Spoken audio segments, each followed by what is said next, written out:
What up, cappers, gamblers, punters, hustlers, low baggers? The time is nigh. It is Friday, November 2nd, which means the Breeders' Cup is popping off any minute. Also, the championship races don't start for like 3 hours, so you guys can do your studying, your preparation, but the time is nigh. Yeah! I am goddamn pumped. I have barely slept, but I got adrenaline pulsing through my veins. I'm ready to make that cash. I only have about $696 in my account right now, and I have planned about $1,300 worth of bets, so I need to get off to a winning start. I can add a little bit to the account if I need to, but my dad just sent me about $350 of bets that I need to make for him, so we got to get off to a winning start. But Pete, I'm pumped, and yesterday I had a big winning day. Everybody, I almost swept the whole board, except for the Sharks, but I'm telling you, so that's down 2 units. They have 10 out of 12 home games. I'm going to take a -1.5 every single game of this 10 out of 12 home games. But goddamn, sorry, I got to move in a little bit. Goddamn, okay. It was a giant winning day for me yesterday. The 2 plays that I added in the late show, the Blues -1.5 at +250, the Oilers -1.5 at +175. Big hits. Went 2-0 in NBA. I hit the under very easily in that Pens Islanders game. I feel like I have a good read on when the Pens are going to play conservative, tight hockey.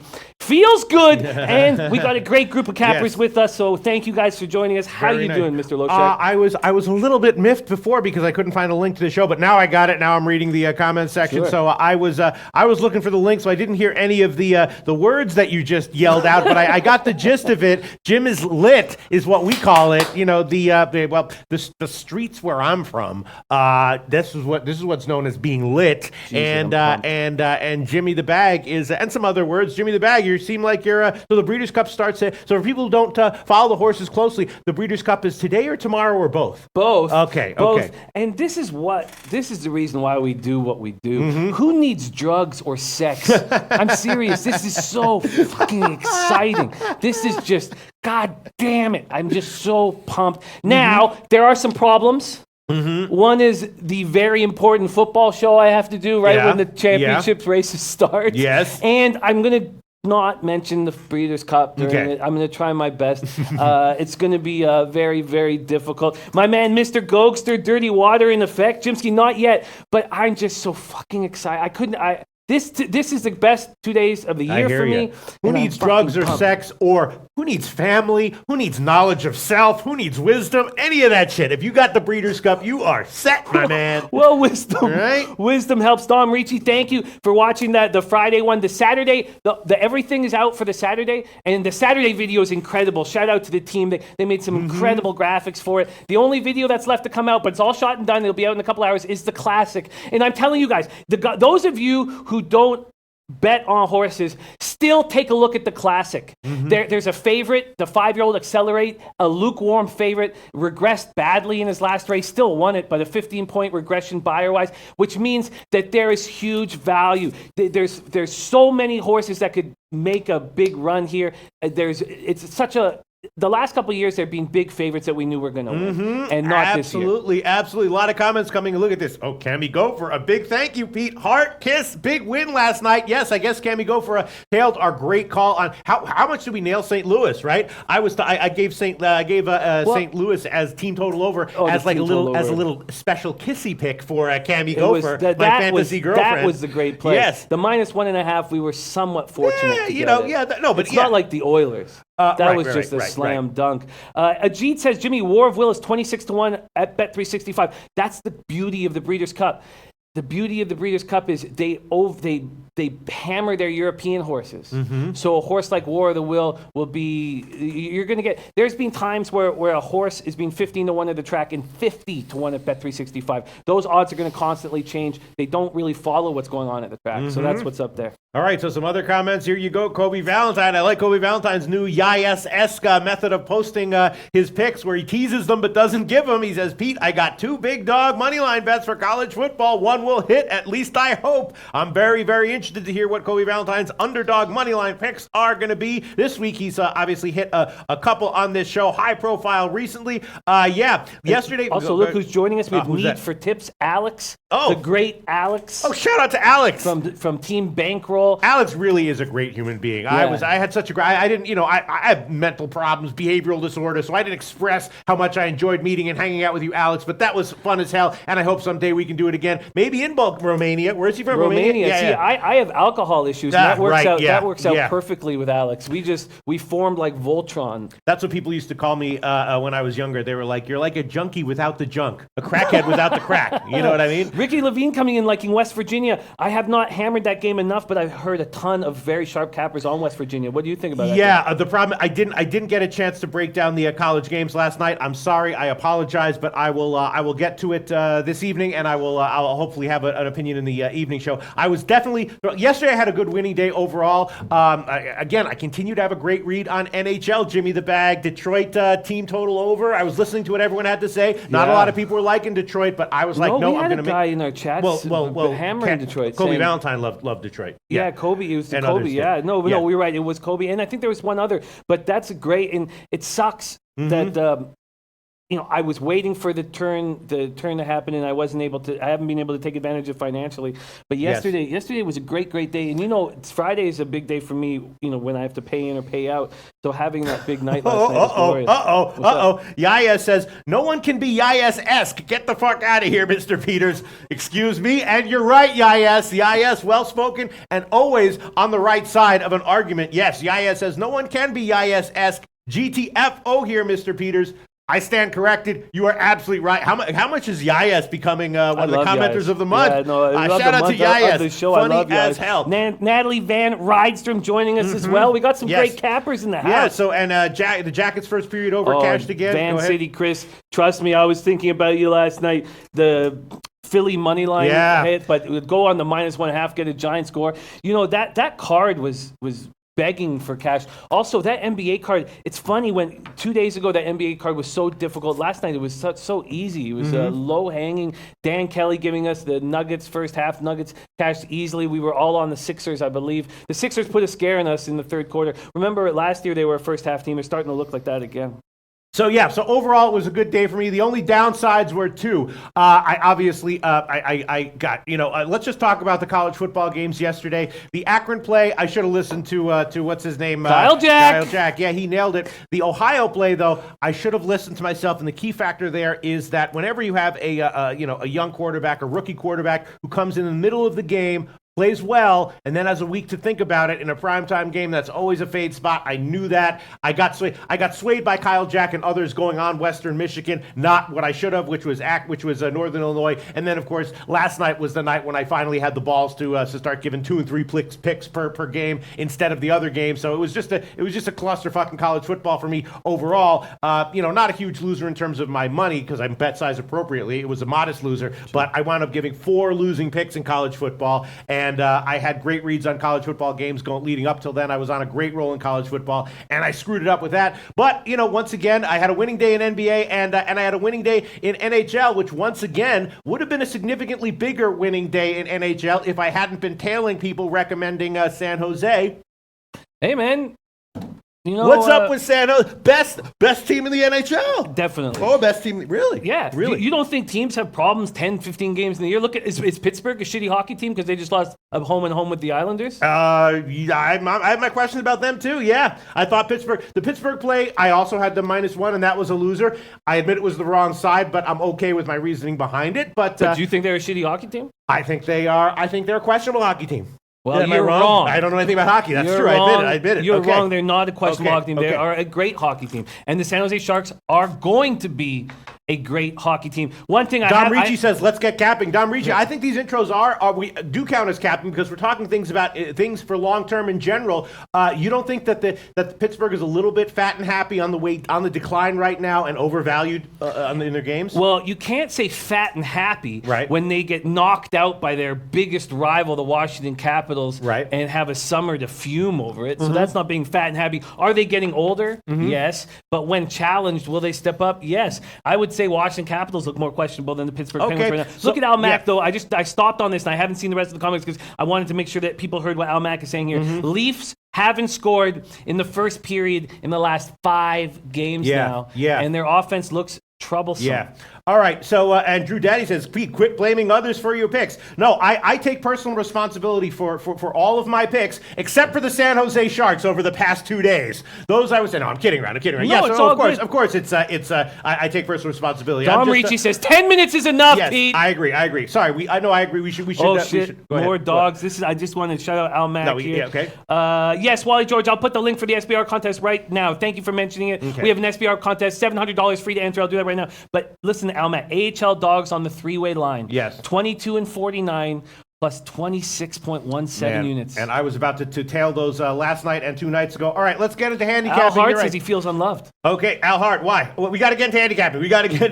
Al Hart, you are loved. Yes. You are not a stepson to us. Oh, no. You are a newborn Oh, that we want to coddle. Yeah, probably because I didn't give him a birthday pick yesterday. I apologize, Al Hart, but it was only because he needed a.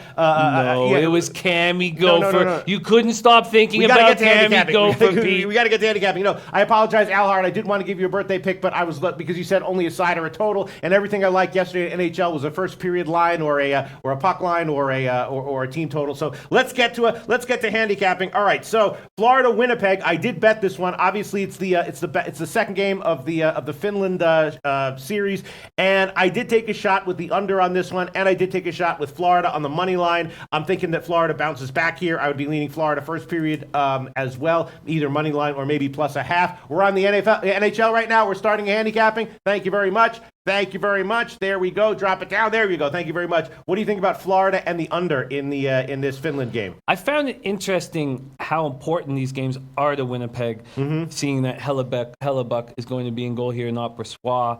Michael Hutchinson will be in goal. He's looked terrible. We were waiting for him to bloom in Winnipeg. He never seemed to be able to do that. Hutchinson 1-1-2, 4.17 goals against average, .839 save percentage. Drew Daddy says, why is NHL always first? Just because we have 3 games. We want to get quickly through it. I really feel like the Panthers are scuffling. And they need Luongo back. I know he's off the IR now. 23rd in goals per game at 2.9. 27th in goals allowed at 3.7. Their power play, which should be good, is not hitting. Their penalty killing with Trocheck and Bukestad and Ekblad should be good, and it's not working. It's terrible, 70.3%. Ron Lofton says going with Jets on the 3-way again. Cammy Gopher. I like her. Mr. Gokster on the puck line of the Jets.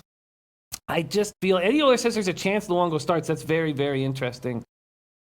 Yas, thank you for that. Well, we have the classic video coming out, and there's tons of value there.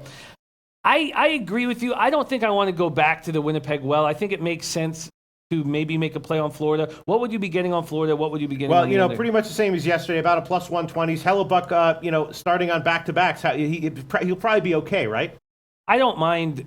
And I think it actually, there's a, supposedly, and maybe Gate Pass Key can help us with this, Gate Pass Key says, good luck with Florida, Pete. Jets shooters know his weaknesses. Jets fill the net. That's the truth, right? We're talking about a goalie who came up through the Winnipeg system, and he's playing terrible. Now, that can go both ways, sort of. But Gate Pass Key would be able to answer this question about goaltender. I have heard that for younger goalies, and even for older ones, that they actually want to play in back-to-backs, at least in the first 50 or 60 games of the season, because they feel like they can get on a roll. So who's in goal for Florida? Is it Reimer? No, it's Hutchinson right now, but there's talk that Luongo might be in. And how bad is Hutchinson? We've been talking about it for the last few minutes, but I guess if you just look at his numbers this year, they're terrible. Why was he never able to break through? He was a much higher rated prospect than Hellebuck coming up, and Hellebuck easily took over. Billy Walter says Winnipeg Jets is the only game to take on hockey. Move on to the NBA already. And Mr. Gokster says, shit, Lou is starting. Never mind. Lou is confirmed. Okay, so what do we care about? So how does that change things? Because what he does in the dressing room. And also another thing about Luongo is he's actually been able to fire off big rests quite a bit. I think that helps. I know that helps. If you're backing Florida or backing the under, I think that helps. Is Luongo likely to be good here? It's very difficult to believe in a goalie off a long break, but what we've seen is that the older goalies seem to handle it much, much better than the younger goalies. And how was Luongo before he went down? We didn't know. He got hurt in the first game. Right, but I mean before that. Before that last year? Yeah. Last year he had a great season, but it was full of injuries. Yeah. It was another season where he was hurt so often, and Reimer had to keep coming in and playing. But when he was in, he was basically good enough. when he was in, he was better than good enough. Right. Luongo had great numbers last year. Yeah. All right, I'm gonna take the under here. I'm gonna take Florida Winnipeg. I just have to decide if I want to buy to a 6.5 minus 136. Is Winnipeg likely to put up another big offensive game? They're just strong offensively in general, right? They are, but after Laine puts up a hat trick back in Finland, do you think that he doesn't party last night? Do you think he just goes back to his hotel room and turns the lights off? Yeah. Last night I made the wrong decision on which one to buy to 6.5. I took the one that went over, and then the one that did land on 6 that I was thinking about wound up pushing. So I'll have to think about this. Let's move on to the other two games, then we'll get on to NBA, which everyone wants to get to. Colorado against Vancouver, a big, huge line move here, a 20-cent line move in favor of Colorado, despite the fact they're playing on a back-to-back, and Vancouver has 2 straight dog home wins. What do you think, Jim? It makes sense to me, and I agree with you, Kylie. Reynolds' newspaper record looks very, very dangerous. Can't wait to hear what you have to say about the Classic Ragu. I agree. The Flames put up 5 goals in the third period. Trent Claxton going with the Panthers, too. I agree. It makes sense. And Anna Merrick saying Jets don't have a good record on back-to-backs. Panthers is the play. Avalanche just allowed 5 goals in the third period. From a skill set, they have so much more skill than the Canucks. But are you going to fade this team that keeps coming up at home? I mean, it's a very dangerous thing to say. In the morning when I got up and started capping, I was like, yes, the Avalanche are the play. And the longer I looked at it, like, do I want that? What is the money line right now on the Avalanche? Well, it's up to minus 130s. It's up to the minus 130s. Oh, that's still, I mean, you're still going to get a lot of value on the minus 1.5. Thank you so much, JP, and it means the world to me. Yes, the Avalanche are angry, and they're young. Are they going to come here and pound this Canucks team? They probably do. They probably do. All right, I'm taking Florida Winnipeg under 6.5. I'm going to buy to 136 at Pinnacle, and I'm also going to take the first period under here. I think Luongo should be good. I think Hellebuck should be good. Do you think Florida's going to come out on fire offensively, though? They did outshoot Winnipeg last game, though. I kind of do. I think that Florida is going to come out. But I love. To be honest with you, for the last year and a bit, I've changed my thought process around the back-to-backs, and I actually love when the starter comes back in after a back-to-back. And they're talking about newspaper of record. Kyle Reynolds, I'll be making that an official play, so we'll check out what the best line we can get on that, and we'll talk about that in the horses segment. Yeah, I like having goalies back-to-back, but I feel like Florida's in a better spot right now than Winnipeg after that. All right, I'm going to hold off the first period. I'm just going to take the full game under 6.5 minus 136. Colorado, Vancouver. I was thinking about the first period over and the Vancouver team total over if 2.5. What do you think about that? Vancouver's been scoring, right? They have been. They have been. Kobe says, and that is only that one line. I mean, we're talking about a team that's just been hammered depth-wise. Kobe Valentine says, at first I lean Van, but I think Colorado will be able to adjust to Vancouver air level, steal this win, and they should play desperate. I think it's small enough to take. I agree. I absolutely agree. Troy V's on the Canucks money line. I know that a lot of people are going to be on the Canucks money line because they've given so much value. But to me, I think that was an embarrassment what happened last night. And the Avalanche won't let it happen again. And I'm going to jump on them on the minus 1.5. You want it. Okay. So Jim's going to take Colorado. It was an embarrassment what happened last night. Colorado, the puck line right now will be plus 210 at Bet365. So we can give you that one. Colorado puck line plus 210. And you think there's going to be scoring? How is Vancouver defensively? Well, that's the problem. This is a really scrappy group. Defensively or offensively?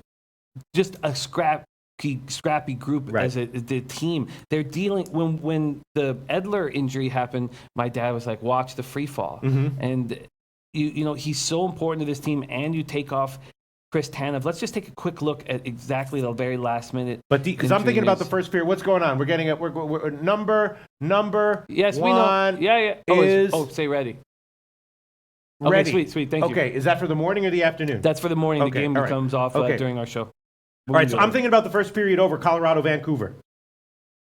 Yeah, I think that makes sense from a Colorado standpoint. From a Vancouver standpoint, they're not going to want. They're going to have last change. They're going to do whatever they can to play tight defensively and take advantage of odd man rushes. But I've not had a good read on totals. I really think that you should. It's early in the year. My totals are better as the season goes on, so I think you should go with your gut. All right, I'm going to take first period over 1.5 minus 122. That's the current line of Pinnacle. Colorado, Vancouver, first period over. I'd also be leaning Vancouver team total over, but you don't think so, huh?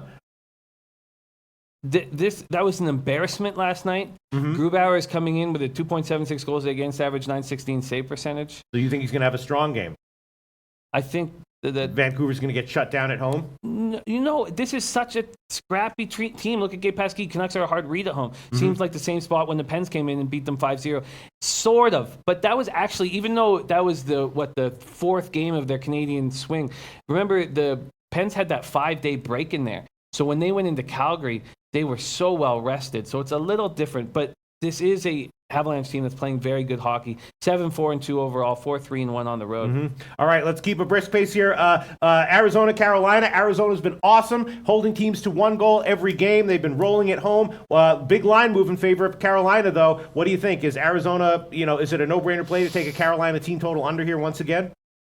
That's interesting. A Carolina team total under. What would you get on it? 2.5 standard. And minus 110? Yeah, no, whatever. Let me see. I can tell you the exact line. It'd be a standard line. The Coyotes are number 1 in goals allowed, number 2 in penalty killing at 90.6%. This is a dangerous Canes team, but Scott Darling hasn't come out that strong in that first game of the season. I'm very interested to see how he handles things. Ron Lofton says on Coyotes while they're hot. Jim Tobleson says, only official play I'm taking is Arizona, Carolina over 5.5. Arizona's putting goals up. Carolina should be able to get 1 or 2 to push it to the over.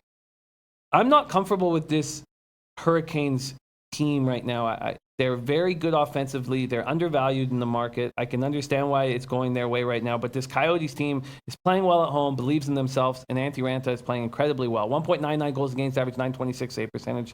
He's dangerous. Is Ranta in? Because interestingly, the Carolina team total is hit up. It's actually now 2.5. The under would be plus 123. And I guess that makes sense because Carolina has been taking so much money. A 20-cent line move in favor of Carolina here.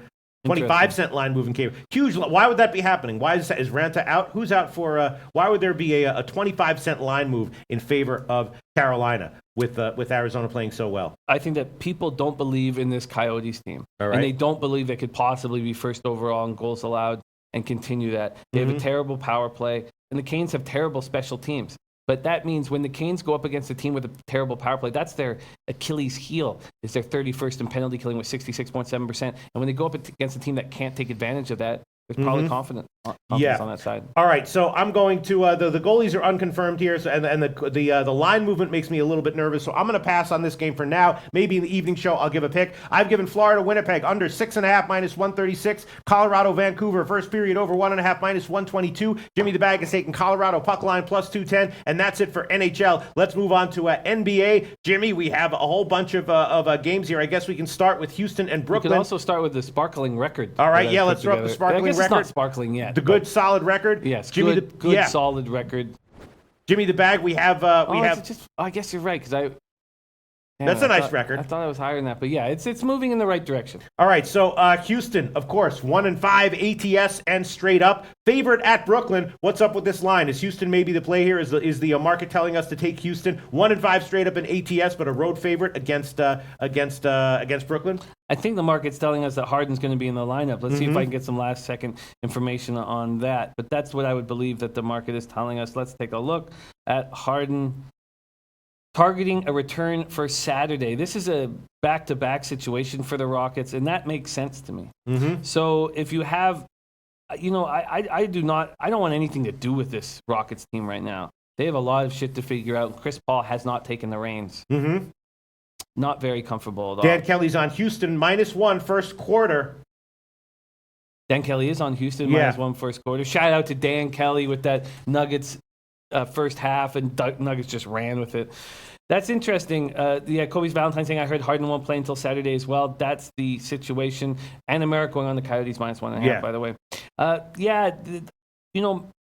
I came in at 7 in the morning to film my classic video, so I didn't get as much time as I wanted on the NBA card, but no chance I would take the Rockets. And the Nets, I watched that game when they beat the Pistons by a point. I was going up against Dan Kelly in that game, and we both lost. God, it was awful. He had the Detroit money line, which was going to be a nice score for him. I had the Nets -2.5. The Nets won by a point, and it was just the worst case scenario. You want at least one of us to win it. But the Nets are a tricky team. They played well at home, 2-1 at home. They seem to have clutch shooting from the outside, and they defend the perimeter very well. And that's why But the Rockets without Harden are a different team than what we're used to. Dwayne Reed's on the Nets money line. Kobe Valentine says Houston -4 seems like a trap, but I may have to lay it as a play anyways. Theodore McIntosh, I like the Nets, wrong team favored. Tomor Brooklyn is playing hard. I lean to them. That boy cold. Nets over or pass. And King Rail coming in. Thank you for joining us. King says took Rockets last night -3. Let me see. Hold on one second. He likes the Rockets then. Yep. Wow. Okay.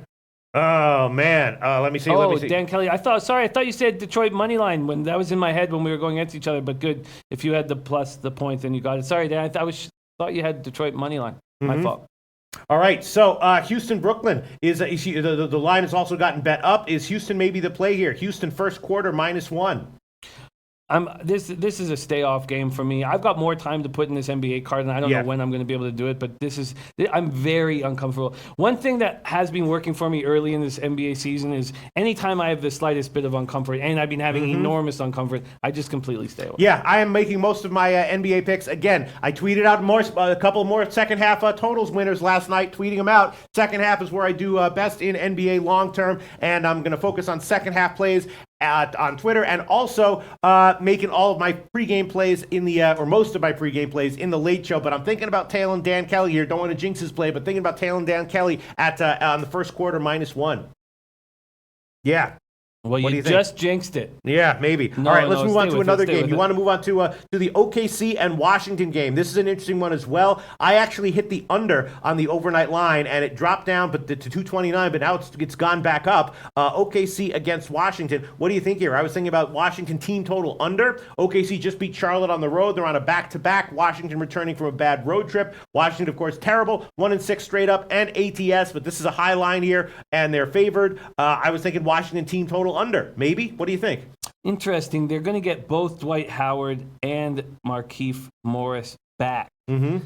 How will that change their pace? It will drastically change it, and I guess that's what you were thinking with the under, and that does make sense to me. Interesting, and it's gone back up. Yeah, which is weird. Interesting. The Wizards look like a team that wants Scott Brooks fired. They're playing bad basketball. OKC starting to believe in themselves, but the back-to-back. Another thing with OKC is you feel like, because of Russell Westbrook's early injuries, that if you're going to back Russell Westbrook or make a sharp move that you believe in, you need to ensure that he plays in this game. Don't you think there's a chance that he says, you know what, I'm not 100% right now, and I'm not going to play in this back-to-back early in the season? And that's the thing that we're going to deal with these stars early in the season.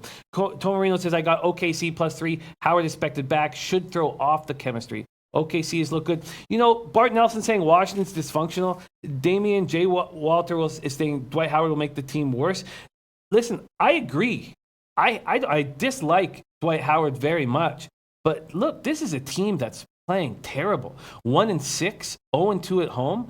I actually think that Dwight Howard will help here. And I don't like this guy, and I never had. Well, I guess I did when he was in Orlando, but for the last few years, I've not liked him.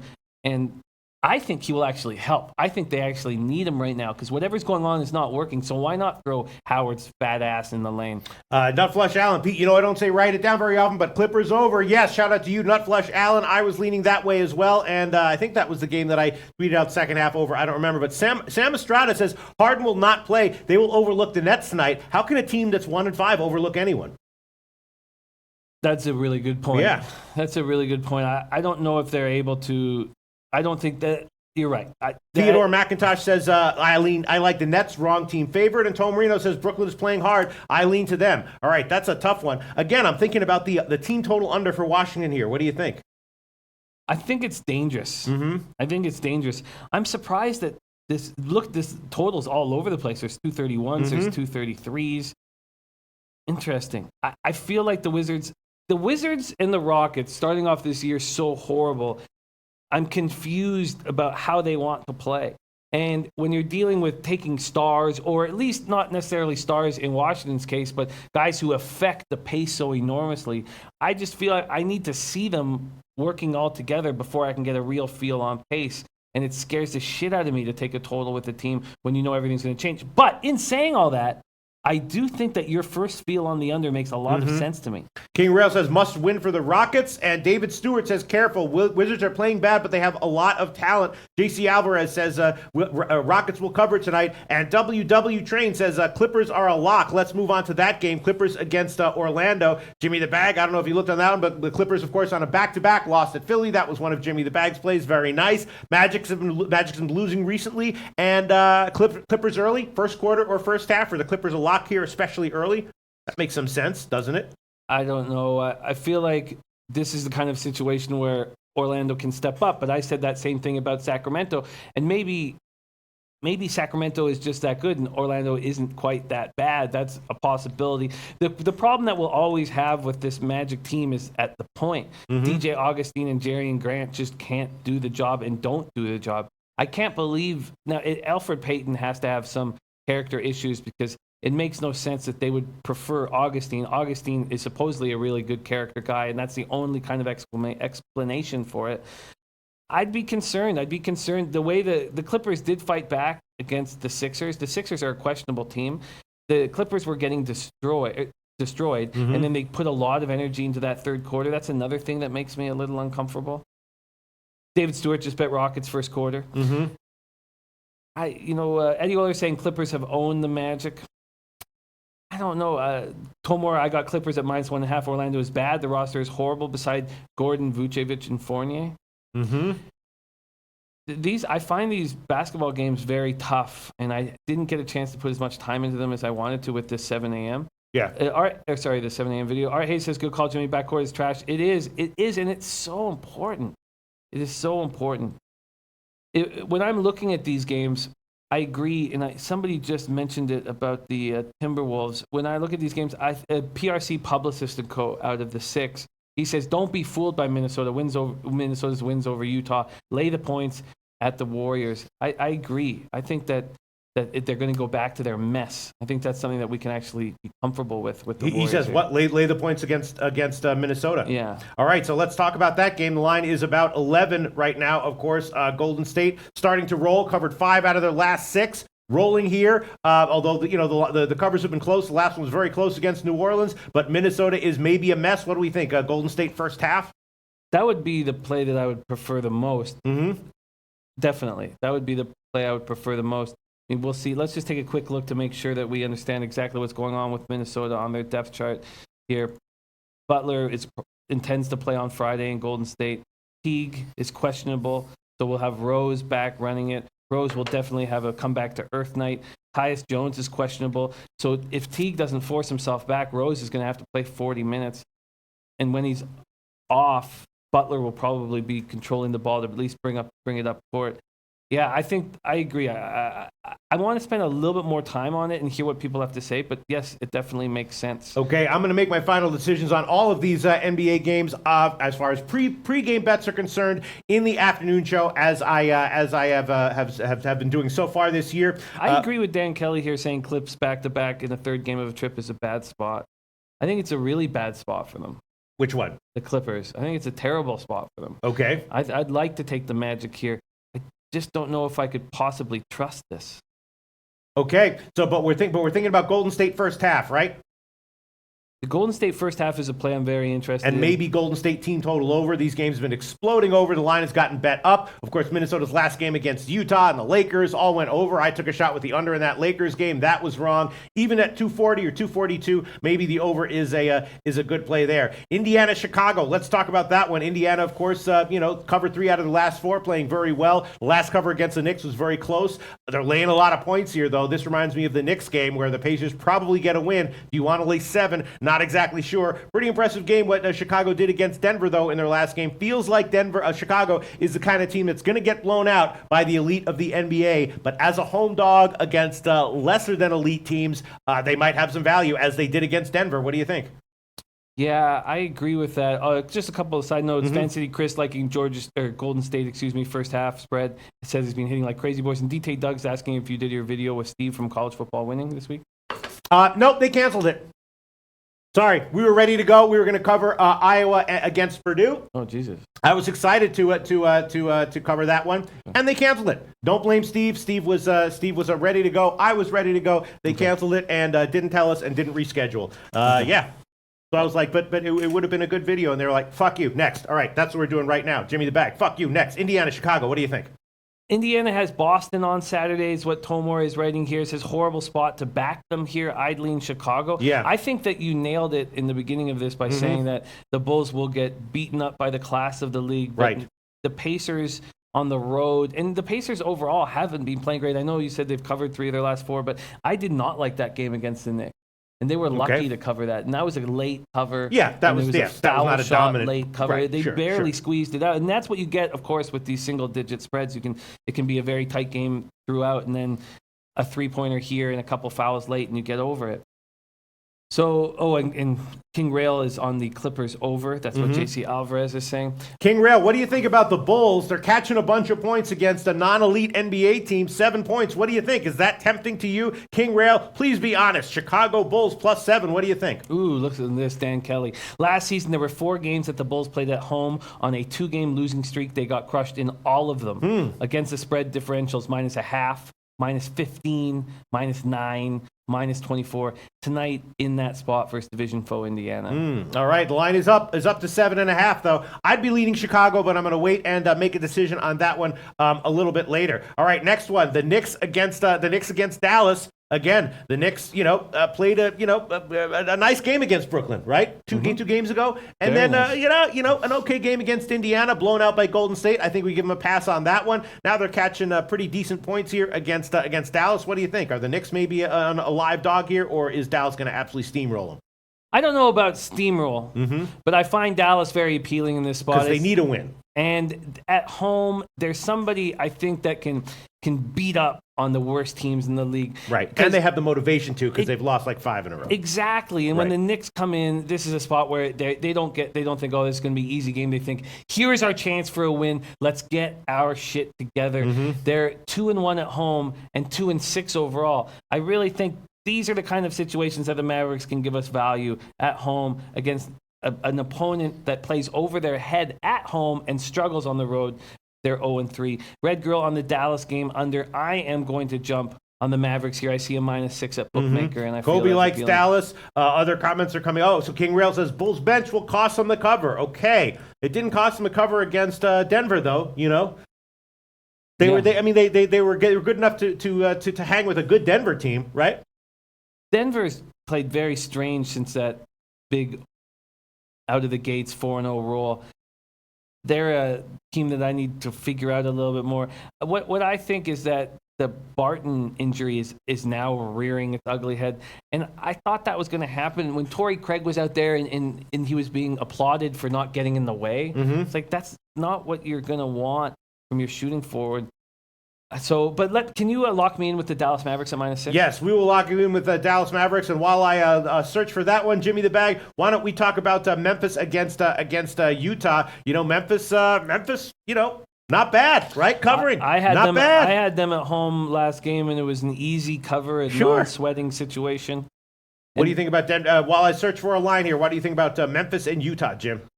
I find Memphis appealing once again. Let's get a heads up on what's going on with Donovan Mitchell. Hamstring will be out Friday against the Grizzlies. Alec Burks, his backup, is doubtful Friday against the Grizzlies. That means we're going to see Grayson Allen. Or I guess you can move Dante Exum over. Raul Neto out. So those are 3 guards out, which means it's going to be Rubio playing a lot, Dante Exum, and Grayson Allen. And you can, I guess, put Joe Ingles at the shooting guard for little short stints, but that's tough. And they could be, I feel like this is a very dodgy spot for the Jazz.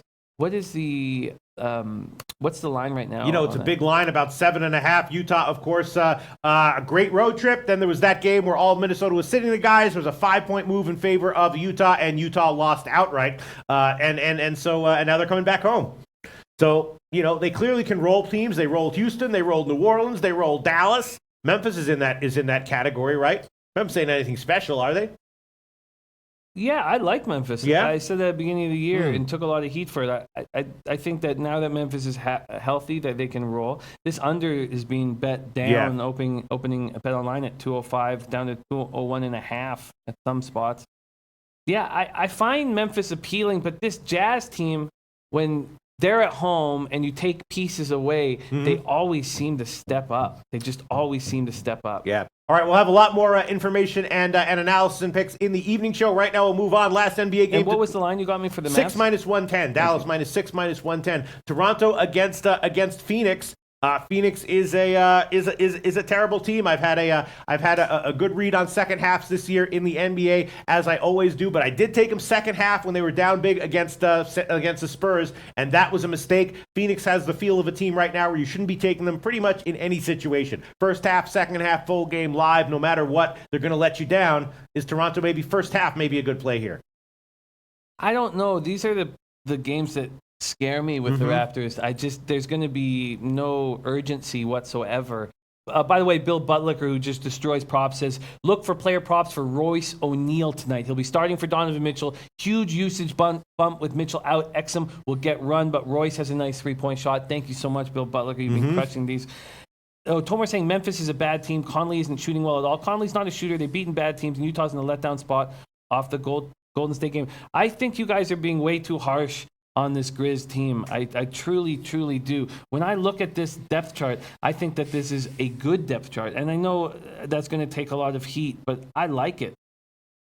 I mean, Garrett Temple and Dylan Brooks at the shooting guard is probably not what you want, but I like what Kyle Anderson gives them. I still believe in Marc Gasol.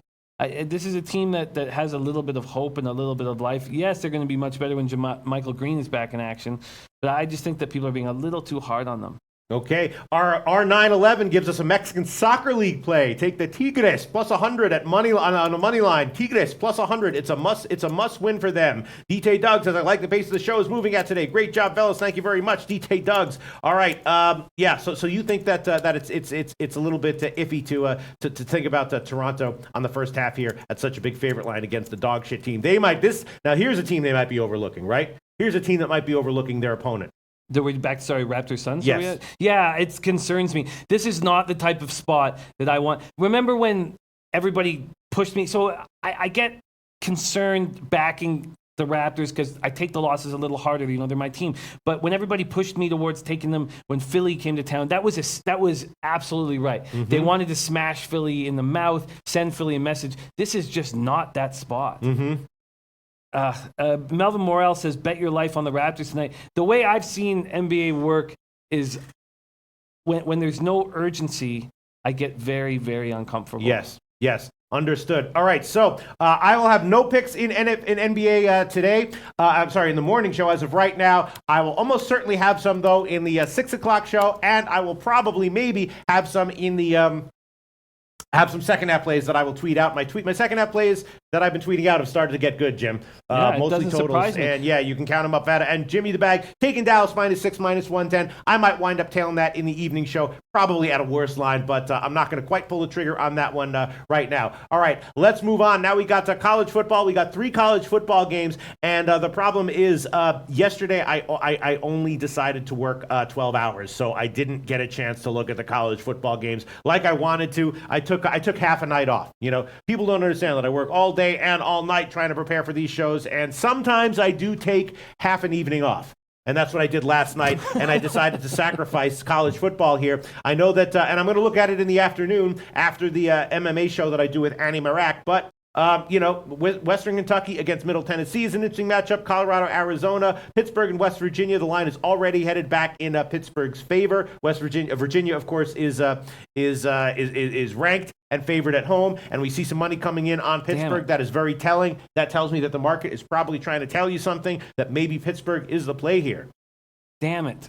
What happened? Allison likes Colorado on the money line. I've been leaning and moving towards Arizona as this week has gone on, and I don't like seeing Allison on the other side here.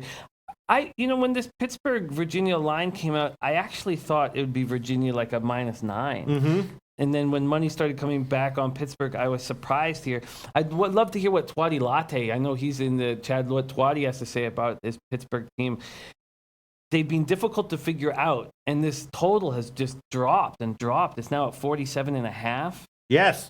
Twatman, are you watching right now? If you are, let us know about this game. I'm going to read some comments here for wow, look at that. Sorry, just I hate going back, but PRC publicist. I'll hit Kobe. I'll get to your college plays in a second. And Kobe's saying I will jump on Colorado money line and Pitt plus 7.5, and Bart Nelson on the Colorado Arizona under. But PRC publicist, see those of us who've been around this Raptors team our whole lives. I agree with PRC publicist completely. Raptors is at the Lakers next game. This game at Phoenix isn't a thing.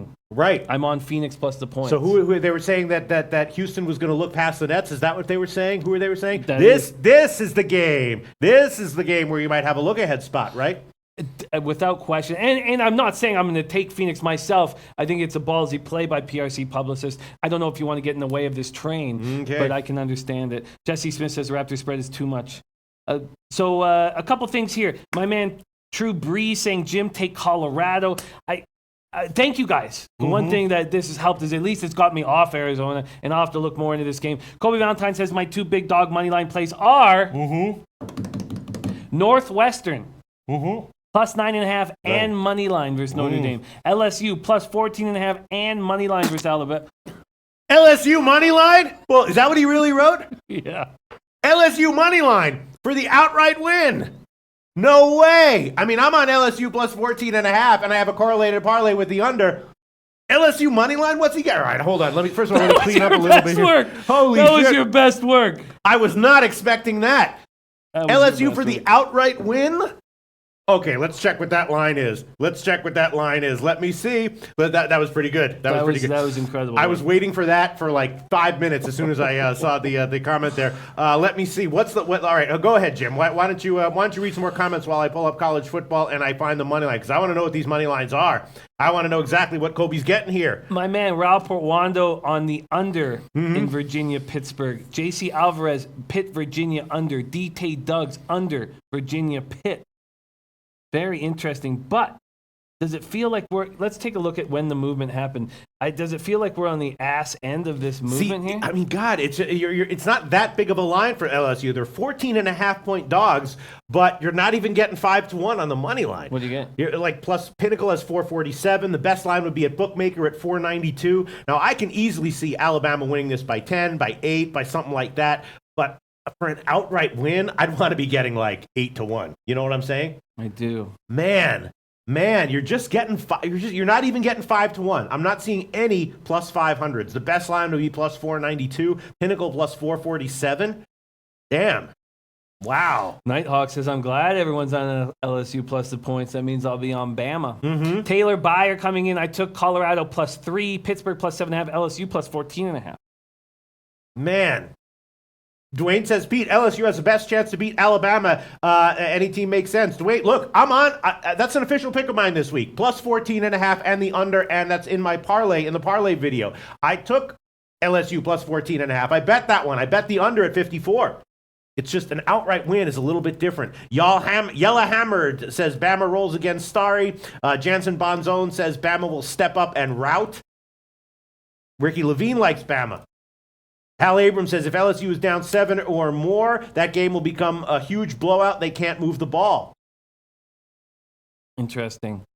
Ole Miss, Alabama destroys LSU. Trust me. Tomor says Pitt's defense is garbage. And the fear on the under is Pitt's defense is so bad. And Tomor says I wouldn't bet the under even though Virginia isn't strong offensively. That's very interesting. BitXN Pitt plus 7.5 stuck out to me when lines opened. Homer says LSU's best defensive players out first half. They aren't built to play from behind. I think Bama wins by 20. DJ Big Boss. LSU defense can handle Alabama, but if LSU offense shows up, is unknown. Also, I've been just completely overwhelmed and God, I feel like I'm gonna faint. Yeah. But DJ Big Boss, who's also been so busy this week, still sent us a video that we'll play in the late show. Thanks so much. All right, so now here, the Northwestern game, I was also leaning under. Now, I nailed the Northwestern game, Wisconsin game under last week. That game, that one I made an official pick. I told people I didn't understand why the total was so modest and why it was getting bet up, and it turned out I was right. I'm feeling the same way about this game, not nearly as strongly, though, because obviously the Notre Dame quarterback could go off. But if you're liking Northwestern to cover, I know Northwestern had a big offensive day last week, but if you're liking Northwestern to cover, that makes me think that you're probably leaning under, right? That would be what I would think would correlate. Also, Ole Miss joining us says, I own the SEC, 17-5 best bets. Take Alabama. Oh, shit, big. really? He's a final score of 43-17 Alabama. Listen, I'll tell you, I've had a good read on Alabama, betting Alabama successfully in general, going back many years, including this year. I actually made a joke to Alex B. Smith. I forgot what the setup for the joke was, but my punchline was Alabama first halves is what I give you. He was something where he wanted gifts. Alabama first halves and NHL overs were my examples of no-brainer plays that you always bet. In general, I like to bet Alabama first halves. I fade Alabama when they're 40-point favorites against the dog shit team, but I usually bet on them when they're a suspiciously big favorite against another SEC team. You see this all the time. Like if Alabama's like on the road against like Tennessee, and Tennessee is ranked and Tennessee's at home and they're giving Alabama 18.5 points, something like that, I'm always betting on Alabama. So this is one of those situations. But in this spot, I thought that, LSU's defense is going to be good enough to hold them down, and that's why I took the correlated parlay, LSU plus 14.5 and the under 54. I think I like much more than just betting LSU plus 14.5. I like a correlated parlay plus 14.5 and the under 54, which you can bet. You can bet that. I bet it myself. Heritage took the bet. And so, in fact, I don't even like LSU plus 14.5. I just like LSU 14.5 parlayed with the under 54, and I did bet that one, but since we don't give parlay picks in this show, I'm not going to make that a pick, so I just made both legs of the parlay official picks. But I feel the same way about Northwestern. If you're liking Northwestern here, probably you're liking the under, right? Yeah, probably you're liking the under. That makes sense. LA Rams doesn't understand why the spread's so low in the Bama game. Jay Ryan, my man Jay Ryan, says, I will slam Alabama every week. I will tease them with other games every week until the playoffs, and I'll back off. Ole Miss says you will see the real Alabama this weekend. They roll. Yeah, and that's what happens a lot of time. Like I said, when they're going up against another good SEC team or against a ranked team, exactly right. That is when you see the real Alabama. When they're a 45-point favorite against Louisiana Lafayette, that's not the real Alabama. You know what I'm saying? You know what I'm saying? Yeah. So yeah. I feel like Pittsburgh is questionable.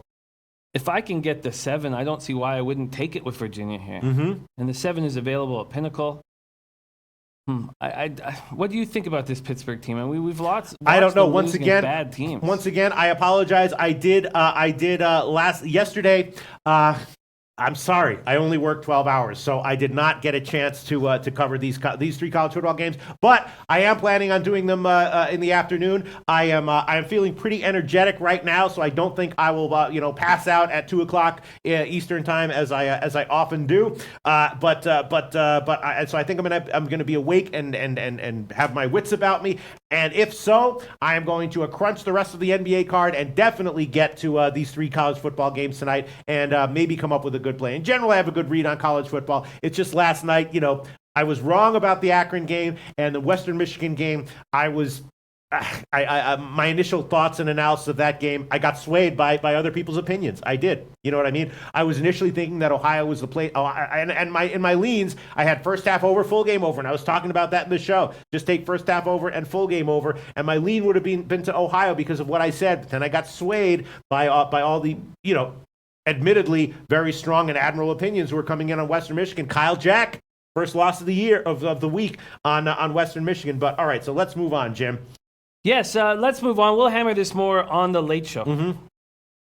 Drew Daddy says, Alabama and under scare me. Alabama can put up points. Exactly, which is why I like the correlation with LSU plus the points. Alabama can put up points, and if they do, LSU probably doesn't cover the 14.5. All right, so let's see. Let's look for some other comments, and then let's move on. Yeah, we should have a good show covering college football later on in the 6 o'clock show. I'll talk about the 3 games that are going tonight, and then I'll do whatever I can from the rest of the card. Definitely thinking that Northwestern under might be a play, and definitely leaning Air Force plus the points. I did bet that one. Trunku, our regular commenter, Trunku, who follows Air Force carefully and watches every game, labeled that one the play of the week. Air Force plus 7. I did bet that one myself, and I was thinking about giving it as an official pick here, although it's getting bet down as I expected it to. I predicted yesterday what I said I think this is going to close at 5.5.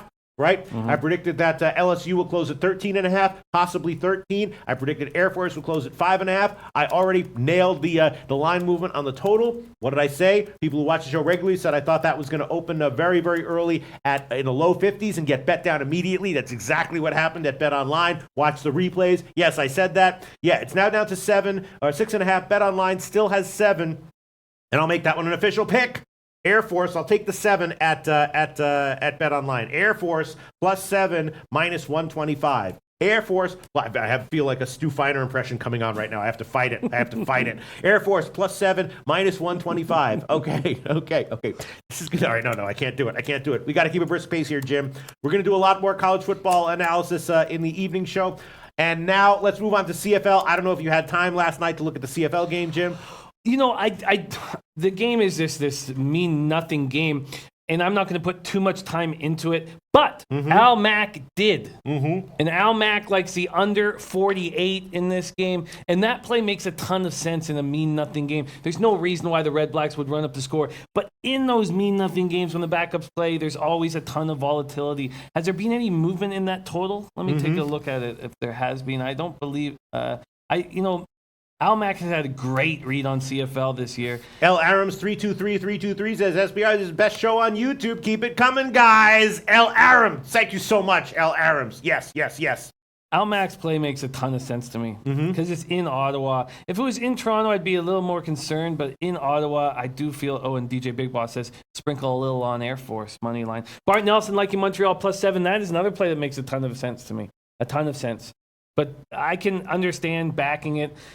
We've had a good year in CFL, and I just don't want to give plays that I haven't fully hammered. Sure, yeah. No, listen, Jimmy the Bag, and we do a great show, and we love doing this show, but we deserve hours off, both of us. You know what I'm saying? If you want to take an hour off at any time in the future, you take it. I took 2 hours. I took like 2 hours off last night. You know what I'm saying? And I'm fine with it. Obviously, I'm a little bit behind on my research. You know what I mean? But I'm fine with it, and I deserved it. You know what I mean? Al Mack coming, I felt guilty. I did feel guilty, but I deserve it. And, you deserve and I'm glad, Absolutely, you deserve in retrospect, I kind of wish I hadn't done it, but it's okay. Someone else, Jansen Bonzone, asked me about the Navy game. Jansen Bonzone, I don't know if you caught it, but earlier in the week, I did give Navy plus 14 as a play. It got bet down to 12.5, and now it's coming back. Money coming back on Cincinnati. That definitely makes me nervous. I might look into that one more in-depth game day and pull it back because I was expecting the line to get bet down. It did, and now it's coming back up in favor of Cincinnati. Now, it could go back down again, of course, but Navy is an official pick for me this week at plus 14. I'm definitely concerned about the recent line movement in favor of Cincinnati. All right, let's move back, Jim. CFL, so Al Mack likes the over, huh? No, the under 48. Joe Mannix the under. He likes saying the it's under. Pouring rain here in Ottawa. We know that Ottawa is going to use a ton of backups today, but I get concerned about the volatility when the backups come in. Yes, from just a purely handicapping point, yes, the under makes sense. Ottawa's at home. Toronto's got nothing to play for. Ottawa's nothing to play for, but Ottawa will still stand up at home. But when you're dealing with a ton of these backups, it does give me concern. Holy shit. Someone just said the Houston line just keeps getting bet up, and it is. Look at that. Really? What's that? It's now up to 4.5. You know what? Wow. I don't usually do this, but I'm going to tell Dan Kelly right now. Dan Kelly, I personally apologize. If you're watching right now, I personally apologize for jinxing your first quarter pick here. I hate to do this, but I have to, and I apologize to you personally for this, Dan Kelly. But I am going to take Houston first quarter -1, -120. Houston first quarter -1, -120. That is a play that is endorsed by Dan Kelly, and I'm going to take it. That line is headed up. Houston first quarter -1, -120. I'm taking it. Yes, that Houston line does appear to be heading up and up and up. I wonder what that's all about. That's no accident, Jim. That's no accident. You know what I'm saying? Dwayne Reed, though. Dwayne Reed says Nets money line is the play. LA Rams 323 says take the over on Memphis. Interesting stuff. Ole Miss says take Ohio State. They win big. Trying to stay in the championship picture. Jay Ryan says NHL starts at 2. That's because it's in Finland. Yes. And I took the under on that one. I bought the 6.5 minus 136, leaning Florida, but I guess I'm not going to pull the trigger on that one. But I also feel like Florida is going to come out. That Florida on the first period might be a good play on that one. I might throw that one on last second right now. Jimmy the Bag. So we'll talk about, so in CFL, Al Mack likes the under. It's raining and pouring. You don't like it again. Why? Because it's just... I just feel when Ottawa's got nothing to play for, and Toronto does have a tiny bit of pride, but when Ottawa has nothing to play for, they bring in all of their backups. And when you're capping a team and they bring in all their backups, it scares the shit out of me. Yeah. It feels like there's a whole bunch of unknown. Yes, with the terrible rain and the wind, the under makes a lot of sense. I may look into it a little bit more, but I understand where Al is going. So Al Mack likes the under? Yes, he does. He said he likes it a lot, or what? Yes, he does. Yes, he does. Yeah, yes, he said that. All right, okay, he did say that. Because I'm thinking about tailing him right now. There's a 48.5 and you know what? I will. Maybe I'll pull it back later on, because if there's bad weather, this line will probably go down. I'm going to make that one an official pick. It's a blind tail of Al Mack, and also I think that I might be able to buy it back at like 46. Right now, Intertop says 48.5, and I will make that one Toronto, Ottawa under 48.5 minus 110 as an official pick. Toronto, Ottawa under 48.5 minus 110. That is a play, and I'm going to bet that one as well right now at let me see, Intertop's 48.5 minus 110. All right, we're about to wrap up the show. We're going to give Jim another segment here on horses. Well, we have to put in my official plays because we weren't able to do that yesterday. Yes. So that's all right. very So important. let me just sum up once again. I was a little bit behind on my research for this show, just because I did take a couple of hours off last night, and I apologize for that. In the afternoon show, though, I'm feeling pretty energetic right now, so I'm definitely going to crap the hell out of the 3 college football games tonight. Crap the hell out of it. Yes, I'm going to go over the rest of the college football card with whatever extra time I have. I'm supposed to be doing an MMA call with Andy Marak. I wasn't able to do the call with Andreas Hale, but I do have some plays in MMA that I think I'm liking. I haven't made them official yet, but I think that I am liking them. Some prop plays. While I'm talking here, why don't we throw up the MMA record just so you can see why people like Peter, who cares if you have MMA plays that you're liking? This is why. You got the MMA record? This is why you should care if I have MMA plays that I'm thinking about. That's the record from 2017 and 2018. I did have Smith over Ozdemir in the last card. And again, we'll be back at 6 o'clock Eastern time, where we'll cover as much as we possibly can, keep as brisk of a pace as we possibly can. These are the plays we've given so far. Jimmy the Bag, Colorado puck line in NHL, Dallas Mavericks -6. My plays, Toronto, Ottawa under 48.5, tailing Al Mack. Houston, first quarter -1, tailing Dan Kelly, and also with my own thoughts on that game. Air Force +7. I bet that one earlier. I'm taking it now.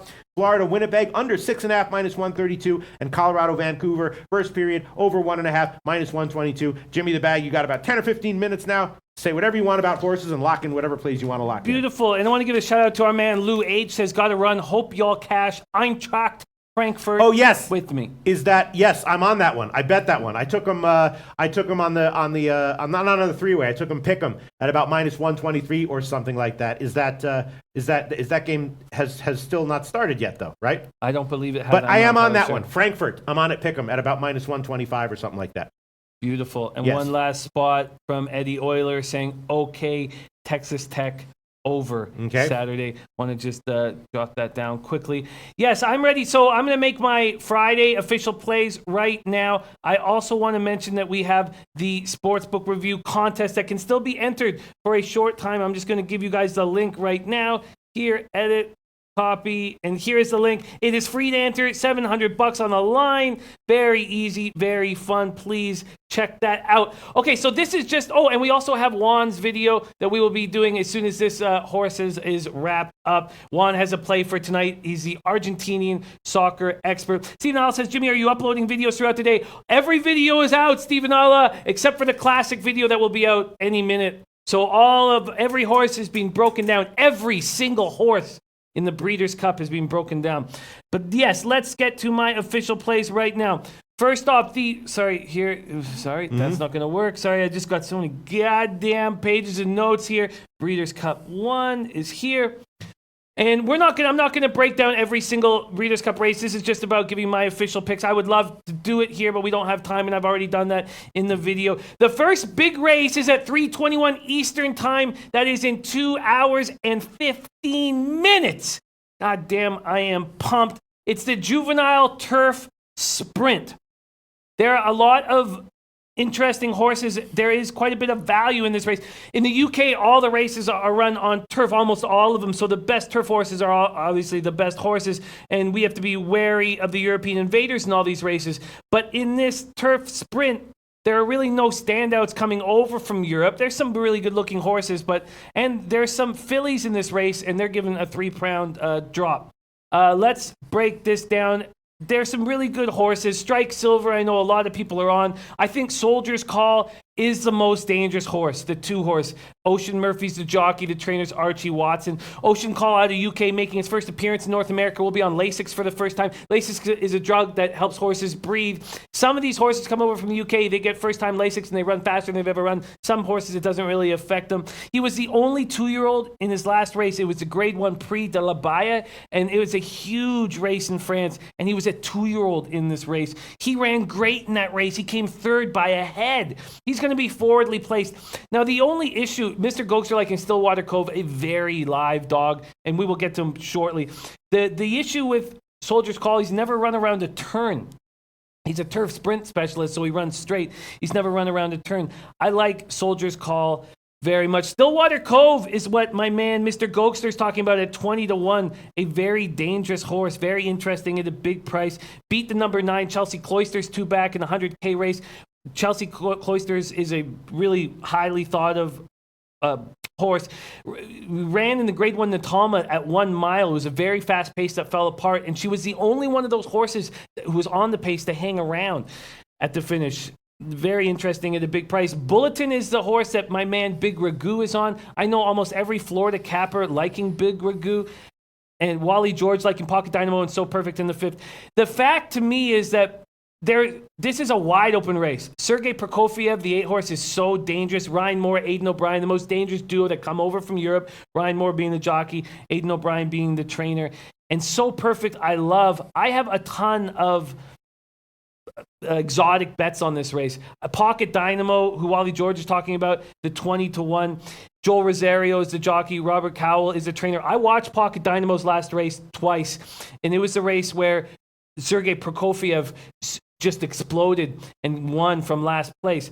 Now, Pocket Dynamo, the reason why Pocket Dynamo was 21 is he was stuck on the rail and he couldn't get out. He was stuck. It was too late by the time he actually got out. He came 5th, and that's the reason why he's been at 20-1. If there's a horse that has the most value, it would definitely be the horse that Gokster likes and the horse here, Pocket Dynamo. They're both going to go off at 20-1. When you're dealing with 2-year-olds, it's so much volatility. You want to take a big dog.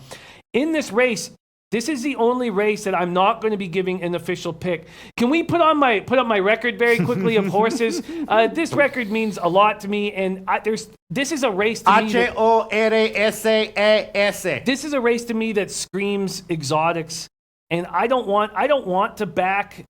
I would back, if I had to back anybody, I would actually back Soldier's Call, but for me, I really like Sergei Prokofiev. I really like So Perfect. There's so many horses that I like here. I think Pocket Dynamo is dangerous. I don't want to make a one pick to win here. It doesn't really make any sense. Troy V saying, when and how do you get into betting horses? As a baby, I was brought to the track. My dad taught me how to read a form as a kid. I went to the track nonstop, and it's the only place I've wanted to be my whole entire life. I'm actually, and I know, and Jansen Bonzen says, loving Shang's post position. I've received some inside information on Shang, but I already knew it. There's a red flag on Shang. No, I didn't know the actual particulars, but Shang hasn't run in, 6 months? He's been away since June. You know, and Mike Shuddy, who wrote Horse Racing Nation, says, throw him out. He's been away since June and would prefer to go even shorter than this. Shang, there's a ton of value fading Shang here. Shang at 5-1. Don't take a 2-year-old who hasn't raced in 6 months. That's just lunacy to me. I'm surprised that Wesley Ward even brought Shang out here. Jansen Bond says, big field, worried about position 1 or 2. I would be but Soldier's Call will be forwardly placed. So Soldier's Call will go right to it. Callie Reynolds says, I have to bet 100 minimum, can't bet lots, only win bets. Okay, that's no worries. Oh, and Shang has been scratched, says Dennis Garcia. That makes tons absolutely tons of sense to me.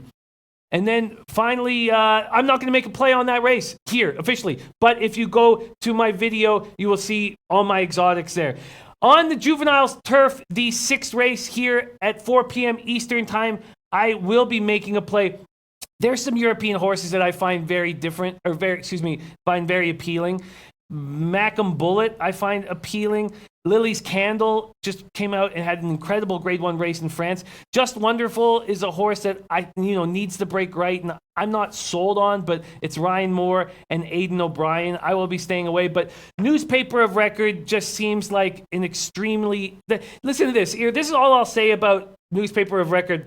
A lot of you who've been following me as a horse capper for a little while know that Lady Eli was my favorite horse.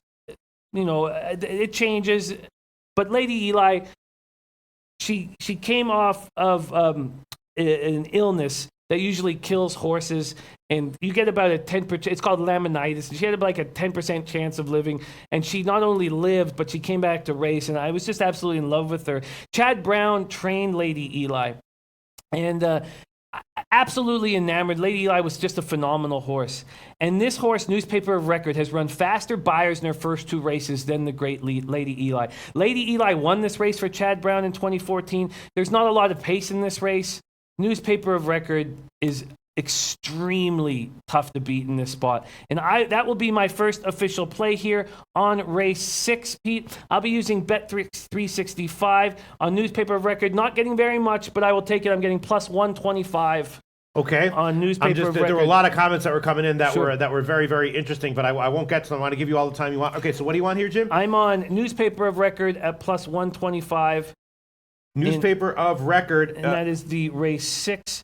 Let me just move over to my... You mean just to win the race? To win the race. Okay. These will all be to win race. I'm going to use exotics on my HBI account that I will be tweeting out. Let me just get over to... Because as I actually, do okay with horses as well. My favorite way to bet horses, the only way that I bet horses now is matchup props. I love matchup props. But Sure. But anyway, all right, so that's to win plus 125. Okay. To win plus 125. It sucks. Oh, Eddie Euler says, is it worth it to put a couple of quid on Bella Laura?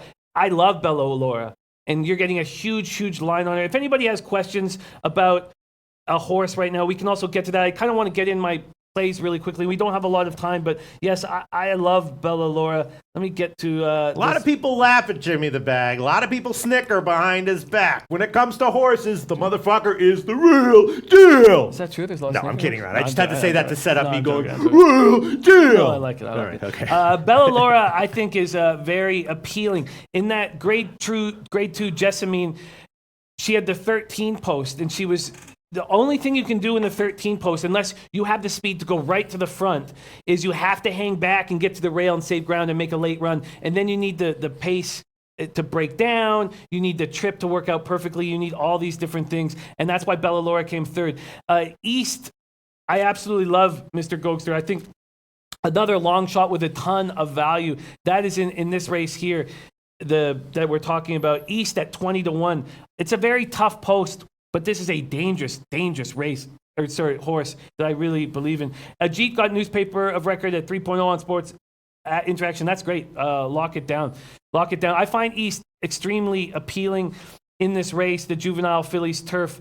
But this is a spot where... just going over all this. Yeah, East is extremely appealing here at that long odds. Bella Laura, very good. But Newspaper, and I have Bella Laura, I have straight exactors, and that's the way I think you do this bet. Newspaper of Record, if she's faster than Lady Eli, she's going to win this race unless something happens, some bad, terrible racing luck. So the play to make some cash is to take Newspaper of Record to some of these horses in straight exactors, and that's what I've done. I've taken it to Bella Laura. I've taken it to East as well, Mr. Gokster. You can find those bets. And I could, pull them up for you if you guys wanted, but I just want to hammer these straight plays right now for the show official pick. So Newspaper of Record, lock it in. And now we get to the Juvenile Fillies here. This is a very interesting race. Serengeti Empress is going to go right to the front. I think this pace is just going to be so fast. Serengeti Empress says, and this is straight from the trainer's mouth. He says, I want the inside because quite frankly, I think I can be as fast as I need to be. If we draw the inside post position, I'm going to say, you know what? Catch us if you can. And I'm telling you what, I think there is a horse in here that will catch her. And there's a couple. Sipakan Harbor looks very good. I like Sipakan Harbor quite a bit. Restless Rider, I think, can catch. And Jansen Bonson's right. Bellafina's got a great spot here on the 10th. She's going to be able to find her spot with Flavian Pratt. Some say she's got a bad post. I don't think so. I think this is going to be a great stalking trip for Bellafina.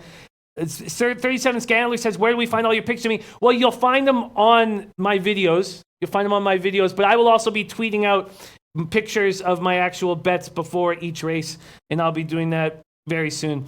So Bellafina, I will be taking in the 7th race, Pete. And let's see here on Bet365. I will be getting Bellafina at plus 225. Okay, Bellafina to win plus 225. That is race 7. We do have to keep a little bit of wrist pace here. We're 15 minutes past the hour. How many other picks do you have, Jim?